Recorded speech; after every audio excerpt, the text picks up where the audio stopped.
Yang pertama, tidak bisa merealisasikan program tersebut karena aparatur gantung terutama Pak Kecil itu takut dengan aturan. Ini perlu Bapak Camat, Pak Kapolres mensosialisasikan kembali kepada Bapak untuk segera melaksanakan program pembinaan atau pekerjaan.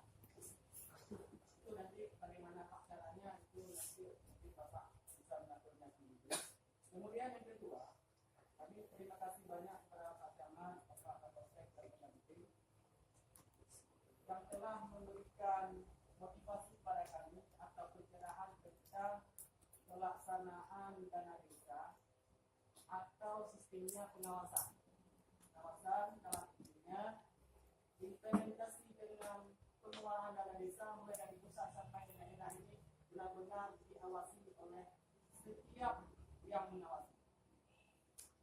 Yang kami tanyakan di sini Pak, bagaimana mekanisme kami sebagai bendahara kampung di dalam melaksanakan pertanggungjawaban? Yang pertama kepada pihak kecamatan itu sudah seharusnya.